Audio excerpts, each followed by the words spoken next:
ছিল রুহুল স্কুলে বার্ষিক ক্রীড়া প্রতিযোগিতা ও সাংস্কৃতিক অনুষ্ঠান। এই রুহুল স্কুলে গিয়েছিলাম বার্ষিক ক্রীড়া প্রতিযোগিতা দেখতে। আমার সাথে ছিল মামুন ও আশিক।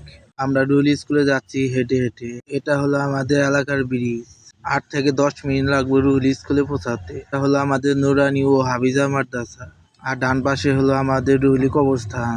মারা গেলে এই কবরস্থানই সারা জীবন থাকতে হবে। আশিকের আবদারে আজকে রুহুলি স্কুল পাড়ে যাচ্ছি। আমরা যাই দেখি সেনাবাহিনীর অনেকগুলা গাড়ি রুহুল স্কুলের পিছে দাঁড়িয়ে রয়েছে। ভিতরে ঢুকে দেখি যে সবুজ আর মিলন দেখি দাঁড়িয়ে রয়েছে। আমাদের যাওয়ার অনেকক্ষণ আগেই তারা গিয়েছে। যাই রুহুলি স্কুলের ফিল্ডে একটু ঘোরাঘুরি করলাম। স্কুলে এখন খেলাধুলা শুরু হবে। আশিক মিনরা স্যারের সাথে ছবি ওঠার জন্য দাঁড়িয়ে পড়ছে।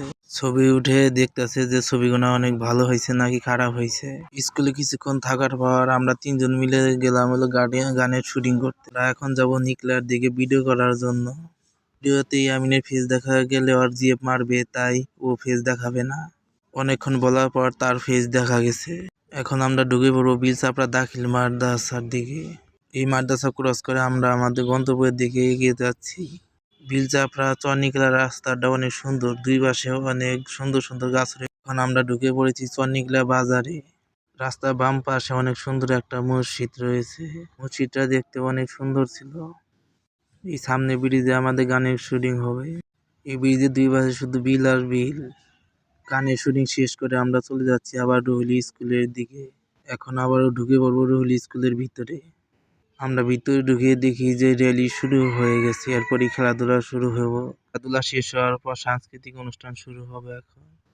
এখন ধীরে ধীরে সাংস্কৃতিক অনুষ্ঠান শুরু হইতেছে।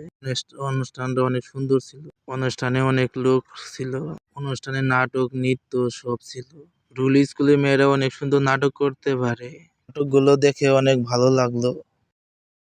তারপর রুহুল স্কুলের 10ম শ্রেণীর ছাত্রীরা অনেক সুন্দর একটা নাটক করলো। আমাদের এলাকার হৃদয় ও এখন নৃত্য করবে। ওর নৃত্যটা অনেক সুন্দর হয়েছে। আজ গরিব বলে ওকে কিছু দিতে পারি না। অনুষ্ঠান শেষে এখন প্রাইজ বিতরণ করা হবে। একে একে এখন সবাই প্রাইজ নেওয়ার জন্য মঞ্চে উপস্থিত হইতেছে। স্যার নাম বলতেছে আর ছেলে মেয়েরা একে একে মঞ্চে এসে প্রাইজ হাতে নিতেছে। যারা এক শ্রেণী থেকে অন্য শ্রেণীতে পাশ করে প্রথম সেকেন্ড হয়েছে তাদেরকে পুরস্কার দেওয়া হয়েছে। স্কুলের অনুষ্ঠানটা দেখে আজকে সারাদিন খুব ভালো লাগলো। অনুষ্ঠানটি প্রায় সারাদিনই চলছিল রুহুল স্কুলে। সামনে আরো সুযোগ হলে আবার আসতে হবে রুহুল স্কুলে অনুষ্ঠান দেখার জন্য। প্রাইজ দেওয়া প্রায় শেষের দিকে। প্রাইজ দেওয়া শেষ করে এখন চলে যাব আমরা বাড়ির দিকে। আবার দেখা হবে নতুন কোনো ভিডিওতে।